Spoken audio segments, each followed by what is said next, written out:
ప్రభు శిష్యులు అనే ఈ శీర్షికలో మనం పేతురు భక్తుని యొక్క శ్రేష్టతలు, ఆధిక్యతలని చూడడానికి ప్రారంభించాం. ఆయనలో కనిపించిన శ్రేష్టమైన సంగతులు చూశాం. ప్రభు ద్వారా అతనికి అందిన ఆధిక్యతలు కూడా ఉన్నాయి. ఆధిక్యతల్లో అత్యంత ఉన్నతమైన ఆధిక్యత ఏమిటంటే అతడు అంతరంగిక శిష్యుల్లో ముఖ్యుడు. 12 మంది శిష్యుల్లో 3 అంతరంగికులు, అందులో అతడు ముఖ్యుడు. పేతురు, యాకోబు, యోహాను. ఈ మాటలు సువార్తికుడైన మార్కు నమోదు చేయడం జరిగింది. ఆశ్చర్యం ఏమిటంటే మార్కు పౌలు బర్నబాలను విడిచిపెట్టి వెళ్ళిపోయాక అతడు మరలా తిరిగి వచ్చినప్పుడు బర్నబాకు పౌలుకి మధ్యలో వాగ్వివాదం వస్తుంది. పౌలు క్రమశిక్షణను, బర్నబా ప్రేమను అభ్యాసం చేసినట్టు అనిపిస్తుంది. ఆ సమయంలో బర్నబా వెంట బయలుదేరి మార్కు వెళ్ళిపోయినాడు. ఆ తర్వాత బర్నబా ఏమైపోయినాడో తెలీదు. చాలామంది బర్నబాని తక్కువ చేయడం కూడా, తక్కువ చేసి మాట్లాడడం కూడా నేను విన్నాను. మనసు కొంచెం నొచ్చుకుంది. అలాంటి టైంలోనే నేను బర్నబా యొక్క జీవితాన్ని రాయడానికి ప్రభు సాయం చేశారు. ఆ పుస్తకానికి కృపను చూచిన కన్ను అని పేరు పెట్టడం జరిగింది. అది పత్రికలో కూడా రెగ్యులర్గా సీరియల్గా పడింది. ఇంకా బుక్ ప్రింట్ కాలేదు. బహుశా బర్నబా తర్వాత మరణించి ఉంటాడు, ప్రభు దగ్గరికి వెళ్ళిపోయి ఉంటాడు. మార్కు పేతురు గారి దగ్గరికి వెళ్ళినట్టుగా పేతురు పత్రికలో రాసి ఉంటుంది, నా ప్రియకుమారుడైన మార్కు అని.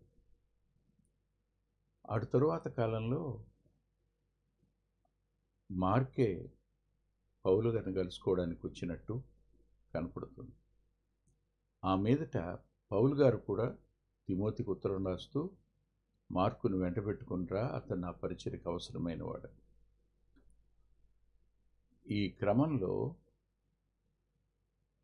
మార్కు దూరం కావడానికి వెనక దేవుని యొక్క అద్భుతమైన ఉద్దేశం ఉన్నట్టు అర్థమవుతుంది. అదేమిటంటే ప్రభు యొక్క జీవితాన్ని పేతురు గారి మాటల్లో వినే అవకాశం మార్కుకి లభించింది. పరిశుద్ధాత్మ దేవుడు మార్కు ద్వారా ఈ సువార్త రాయించినప్పుడు ప్రత్యక్ష సాక్షి పేతురు గారి ద్వారా అతనికి సమాచారం అందిందని చెప్పుకోవడానికి వీలుంది. ఈ ఆధిక్యతను నమోదు చేసిన వ్యక్తి మార్కే. చూడండి, మార్కు సువార్త 5వ అధ్యాయం 5వ అధ్యాయంలో 37వ వచనం. పేతురు, యాకోబు సహోదరుడు యోహాను అనువారిని తప్ప మరి ఎవరినైనాను తన వెంబడి రానియక. ప్రార్థన చేసుకుందాం. తండ్రి, మీ లేఖనాన్ని గ్రహించడం సామాన్యులమైన మా వల్ల అవుతుందా? మీ ఆత్మ ద్వారా తప్ప వాక్యాన్ని అర్థం చేసుకోవడం అసాధ్యం కదా నాయన. లోక జ్ఞానం ద్వారా లేఖనాన్ని మేము గ్రహించజాలం. ఆ దినాన్న ఏ ఉద్దేశంతో ఆ వాక్యాన్ని వ్రాశారో అదే ఆత్మ ద్వారా అదే ఉద్దేశాన్ని ఈ దినాన్న బయలుపరచడానికి మీరే సమర్థులు. మీ చేతులకే ఈ మా సమయాన్ని అప్పగించుకుంటూ సహాయపడండి. మా ప్రియులైన వారి కోసం ప్రార్థన చేస్తున్నాను. కొందరు ఆర్థికమైన ఇబ్బందుల్లో ఉన్నారు. మరికొందరు మానసికమైన ఒత్తిడిలో ఉన్నారు. ఇంకొందరు శ్రమల మధ్య ఉన్నారు. వారందరూ నీ వారు, నీ పిల్లలు. నీ భద్రత గల రెక్కల నీడన వారిని దాయండి. ఎంతైనా నమ్మదగిన వారు మీరు. మీ కృపాహస్తాలకు, జాలి కలిగిన హస్తాలకే వింటున్న మా ప్రియులను, మాట్లాడుతున్న నీ దాసుని అప్పగించుకుంటూ ఈ మా సమయాన్ని దీవెనగా మార్చండని యేసుక్రీస్తు ప్రభు వారి పేరిట ప్రార్థిస్తున్నాం తండ్రి. ఆమేన్. ఆమేన్. ఇది అనువారిని తప్ప మరి ఎవరినైనాను తన వెంబడి రానియక. సమాజ మందిరపు అధికారి ఇంటికి వచ్చి, ఎవరు? ప్రభువే. ప్రభు పేతుర్ని, యాకోబును, యోహానును తప్ప మరెవరినైనాను తన వెంబడి రానియక. ఎందుకు? ఇది ప్రశ్న. శిష్యులలో ఈ ముగ్గురికి ఉన్న ఆధిక్యతలు దైవ పునరుద్ధాన ప్రత్యక్షతలు మొదటి భాగంలో శిష్యులకు మధ్యలో ఉన్న సంబంధం, వ్యత్యాసాన్ని ఒక అధ్యాయంలో రాయటం జరిగింది. పేతురు ప్రత్యక్షత కలిగిన వ్యక్తి, దేవుని పరలోకం అతని ప్రత్యక్షత అనుగ్రహించటం. యాకోబు మౌన సాక్షి, అతడు శిష్యులలో మొదటి హతసాక్షి. యోహాను ప్రియుడైన వాడు, అంత మాత్రమే కాదు, అందరికంటే కడపట చివరి వరకు ఉన్నవాడు. ఈ మూడంతల ఆధిక్యత ప్రభు వీరిని వెంటబెట్టుకుని వెళ్ళడానికి కారణమా అంటే అయ్యుండొచ్చు. కానీ ఏమైనా కృపే కదా. కృపకు మించిన అర్హత ఉంది. ఈ ముగ్గురిని తప్ప మరెవరిని రానేక అన్నప్పుడు ఈ ముగ్గురి ద్వారా ప్రభు ప్రపంచానికి సందేశాన్ని అందించాలి అని ఆశించారనిపిస్తుంటుంది. ఆ సమాజ మందిరపు అధికారి ఇంటికి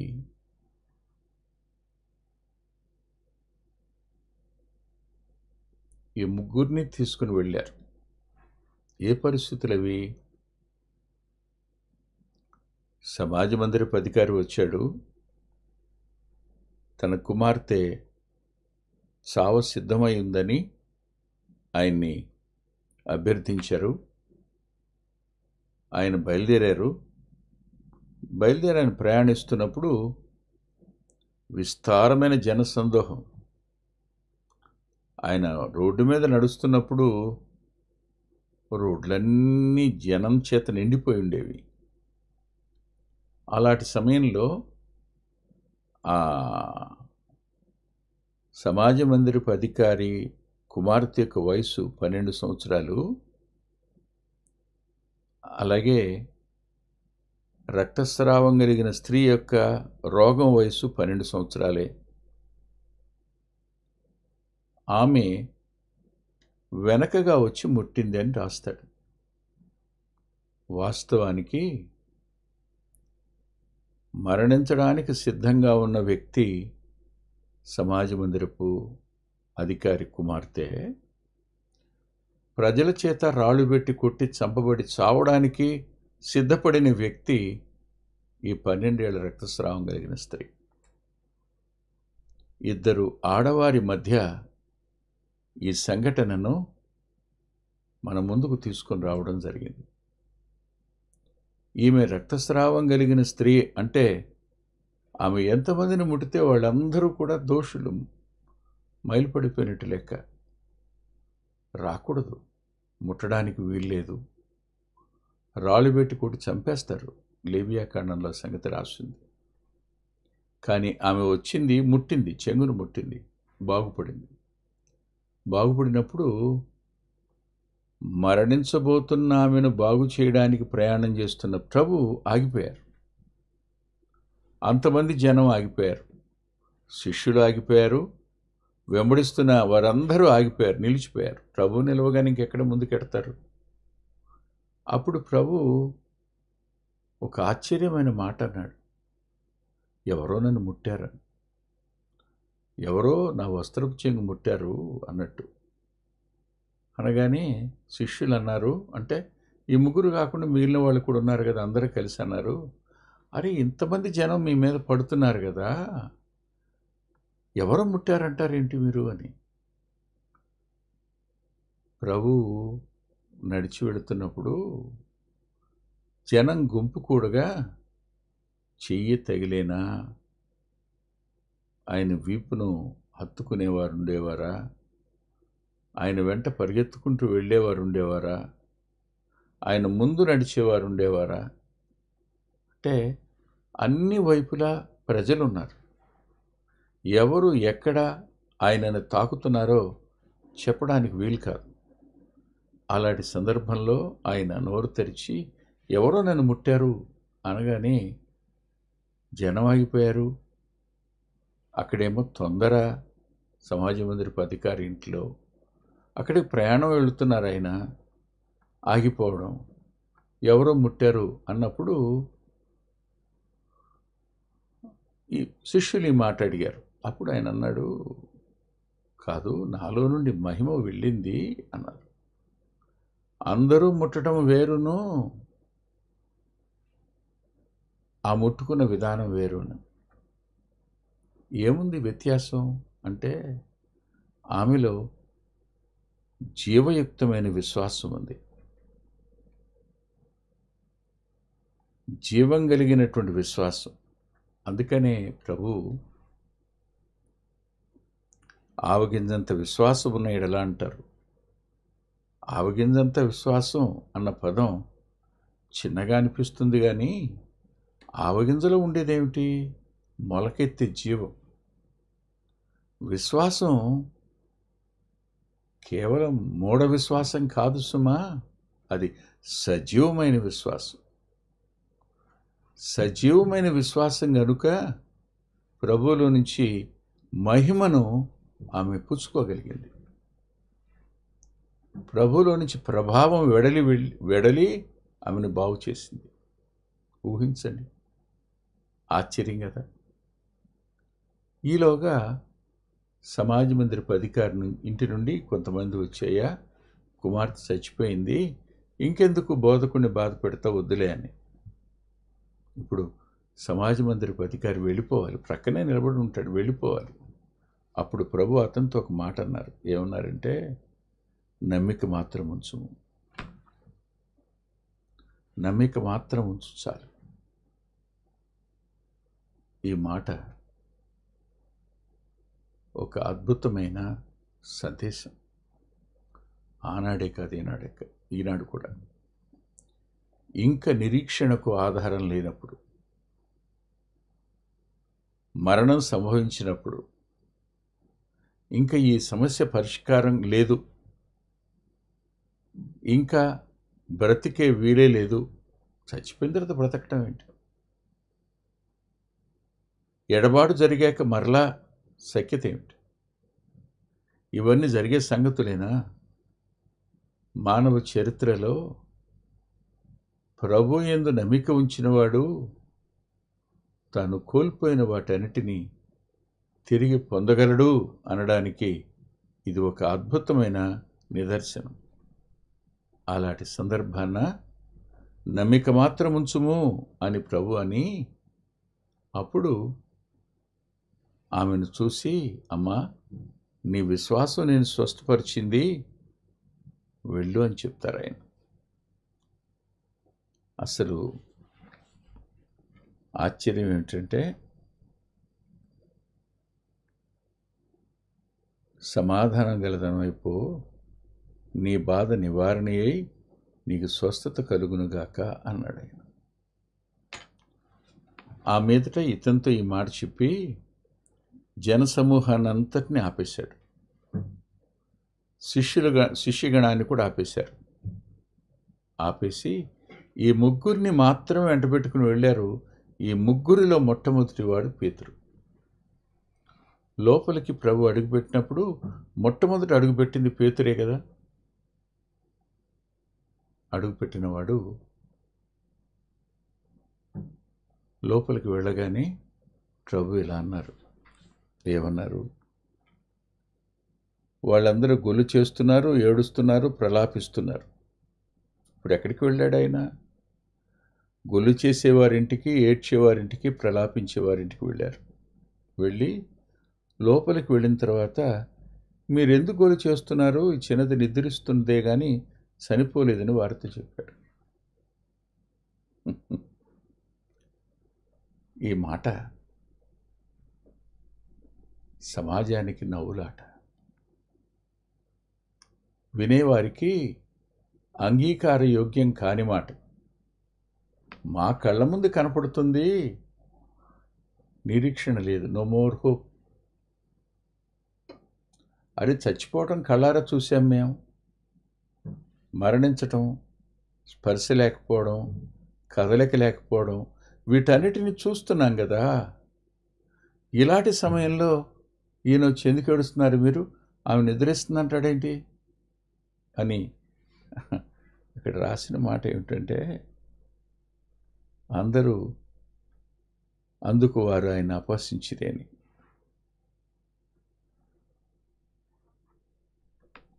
ఆపివేయబడిన గుంపు ఒకటి ఉంది, అపహసించిన గుంపు ఒకటి ఉంది. అపహసించిన వారిని ఆయన బయటికి పంపేశాడు. అపహసించిన వారిని బయటికి పంపేసి ఆయన ఆ చిన్నదాని తల్లిదండ్రుల్ని, అంటే సమాజ మందిరపు అధికారిని, అతని భార్యను, పేతురు, యాకోబు, యోహాన్లు, ఈ 5గురిని మాత్రమే వెంట పెట్టుకుని లోపలికి వెళ్ళాడు. ఇది ఒక అనూహ్యమైన దేవుని యొక్క కార్యం. నమ్మిక మాత్రం ఉంచుము అన్నప్పుడు సమాజ మందిరపు అధికారికి నమ్మిక ఉంచిన ఆ 12 ఏళ్ల రోగంతో బాధపడిన వ్యక్తి అతని అంతరంగానికి ధైర్యాన్ని ఇచ్చేది. గతాన్ని జ్ఞాపకం చేసుకున్నప్పుడు అంతరంగానికి ధైర్యం వస్తుంది. ఇంతకుముందు ముట్టినామి బాగుపడింది కదా, నమ్మిక ఉంచింది, ఆయనలో నుంచి ప్రభావం వెళుతుంది. ప్రభావం కలిగిన వాడైన, మహిమ కలిగిన వాడైన ఈ అద్భుతమైన సత్యం సమాజ మందిరపు అధికారి మనసు మీద ప్రభావం చూపించింది. వాస్తవానికి పరిసయ్యులకు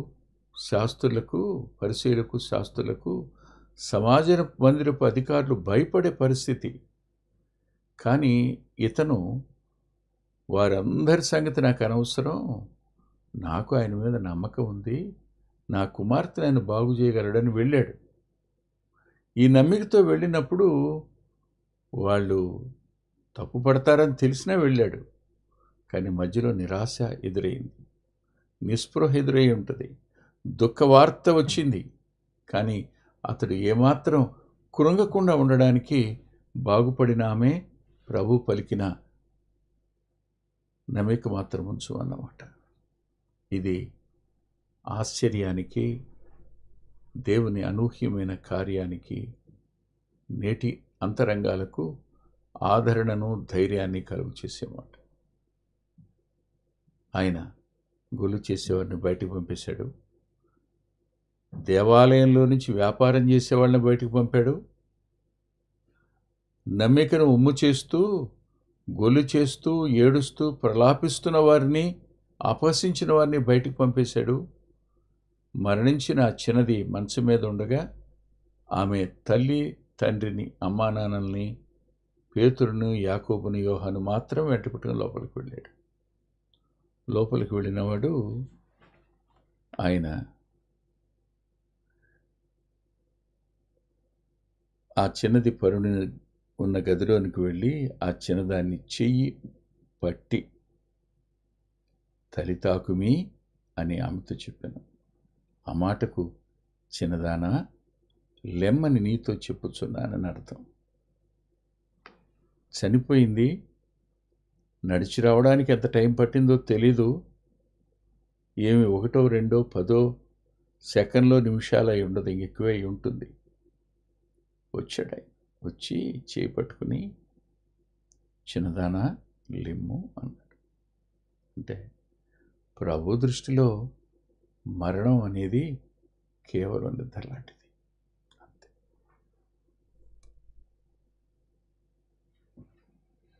ఒక్కోసారి ఆశ్చర్యం అవుతుంది. ఒకసారి ఒక చిన్న కోడిపిల్ల కాకి తనుకుని వెళ్ళిపోయింది. వెంటబడి తరిమితే అది మళ్ళీ వెనక్కి తిరిగి వచ్చింది. ఇంటి మీదకి వెళ్తున్నప్పుడు సరిగ్గా మన ఇంటి వాకిట్లోనే పడింది. పడగానే ఆ పిల్ల ఇలా మెడవాల్ చేసింది, చచ్చిపోయినట్టే. కానీ అమ్మ అంది, నాన్న పట్టుకుని ఊది చూడు అంది. సరే అమ్మ చెప్పింది కదా అని నేను పట్టుకుని అలా చేతిలో పట్టి దాన్ని నోరు తెరిచి గట్టిగా ఊదే. అలా 1-2 సార్లు ఊది అలా పెట్టి అలా ఉంచి ఒక చిన్న బియ్యం కొలిసేదాన్ని లోపల పెట్టమని పెట్టిన తర్వాత ఓ 5 నిమిషాలకు తీయంది. ఆ పిల్ల బతుకుంది. ఆశ్చర్యం వేసి, ఏమ్మా అన్న, అది అంతేనా అంది. ఆమెకి తెలియదు. అంటే నరుని ఊపిరి ఆ చిన్న జీవి గుండెను మరలా కదిలించింది కదూ, అందుకని అది బతికింది. ఆ కోడిపిల్ల పెరిగే కొద్దీ అనిపించేది, బతికింది కదా, ఎవరు ఊపిరితో? నా ప్రయత్నం, నా ఊపిరితో బతికింది కదా అనిపించేది. కానీ మట్టితో చేసిన మానవుణ్ణి జీవవాయువు ఊదినవాడే మరలా చేపట్టుకొని తలితాకుమీ అన్న మాట ఆమె లేచి కూర్చోవడానికి కారణమైంది. ఇప్పుడు పేతురుకు అందిన వర్తమానం ఏమిటి? నా ఆధీనంలోనే జీవన్ మరణాలు ఉన్నాయి. మరణం నా మాట వినవలసిందే, జీవం కూడా నా మాట వినాలి. యేసు ప్రభు ఎవరో స్పష్టంగా వారికి అర్థం చేసిన ఈ సందర్భం, మరణం యొక్క తాళపు చెవులు ఆయన దగ్గర ఉన్నాయి, పాతాళం యొక్క తాళపు చెవులు ఆయన దగ్గర ఉన్నాయి, జీవం ఆయన ఆధీనం. అందుకని యోహాను తన సువార్త రాస్తూ ఆయనలో జీవం ఉండెను అని అంటాడు. జీవం ఆయన. ఈ అద్భుతమైన సంఘటనకు ప్రత్యక్ష సాక్షులు 5. అందులో వాళ్ళ అమ్మా నాన్న తరువాత పేతురే. కళ్ళారా చూసినవాడు మర్చిపోలేడు ఎప్పటికీ. ఆ రోజు ఏం జరిగిందో, ఎలా జరిగిందో స్పష్టంగా ఈ మార్కు గారికి చెప్పాడు. మార్కు గారు నమోదు చేశాడు. ఇప్పటి వరకు మనం పేతురులో ఉన్న శ్రేష్ఠ లక్షణాలు చూసాం. అతనికి ఉన్న ఆధిక్యత ఇది. ఎవరికి లేని ఆధిక్యత ఈ ముగ్గురికి ఇచ్చారు. ఆ ముగ్గురులో మొట్టమొదటి వాడు పేతురు. ఆ మాటలు నమోదు చేయడానికి కూడా పరోక్షంగా దేవుని ఉపకరణం పేతురే. ఆలోచించండి, ఇప్పుడు పరిస్థితులు ప్రతికూలం కావచ్చు, ఇంకేమాత్రం ఆశ లేని పరిస్థితి ఏర్పడవచ్చు, నిరీక్షణకు ఆధారం లేకపోవచ్చు. అందుకని అబ్రహాం గారి నుంచి రాస్తూ, అతడు నిరీక్షణకు ఆధారం లేనప్పుడు నిరీక్షణ కలిగి నమ్మెను అని రోమాపత్రికలో రాసి ఉంచాడు. ఇది మన కళ్ళకు నిజంగా ఆశ్చర్యం. చూడండి ఎంత చక్కటి మాటో ఈ మాట. 4వ అధ్యాయంలో 18వ వచనంలో, నీ సంతానం ఇలాగుండునని చెప్పిన దాన్ని బట్టి తాను అనేక జనములకు తండ్రిగున్నట్లు నిరీక్షణకు ఆధారం లేనప్పుడు అతడు నిరీక్షణ కలిగి నమ్మెను. సరిగ్గా ఇదే మాట ఈ సమాజ మందిరపు అధికారికి సరిగ్గా సరిపోతుంది. నిరీక్షణకు ఆధారం లేనప్పుడు ప్రభు అన్నాడు, నమ్మిక మాత్రం ఉంచు అని. ఈ రోజున నీతో కూడా చెప్తుంది అదే, ఈ రోజున నాతో కూడా చెప్తున్నమాట అదే. నిరీక్షణకు ఆధారం లేదా? అయితే నన్ను నమ్ము. సమస్త పరిస్థితులు నా ఆధీనంలో ఉన్నాయి. నేను ఆ పరిస్థితులన్నిటినీ సరిచేయగలిగిన వాడిని. ఈ పాఠాన్ని పేతురు గారు ప్రత్యక్షంగా చూచి తరాల వెంట ఈ వర్తమానాన్ని ప్రపంచానికి తెలియచేయగలిగిన శ్రేష్టమైన సాక్షిగా ఉన్నారు. మిగిలింది వచ్చే వారం చూసుకుందాం. తల్ల వంచి ప్రార్థన చేసుకుందాం. ప్రేమగల మా ప్రియ తండ్రి, పరిశుద్ధుడైన గొప్ప దేవ, కొద్ది మాటలు చెప్పడానికి నీ దాసునికి ఇచ్చిన కృప కొరకు స్తుతిస్తున్నాను. ఎంతైనా నమ్మదగిన వారు మీరు. మీ కృపకు, మీ కాపుదలకు, మీ దయకు, మీ సంరక్షణ ప్రత్యేకంగా వింటున్న మా ప్రియులను అప్పగించుకుంటూ ఈ మా సమయాన్ని దీవెనగా మార్చుమని యేసుక్రీస్తు ప్రభువారి పేరిట ప్రార్థిస్తున్నాం తండ్రి. ఆమేన్. ప్రభుచిత్తమైతే వచ్చే ఆదివారం ఉదయం 8:30 గంటలకు లైవ్లో కలుసుకుందాం.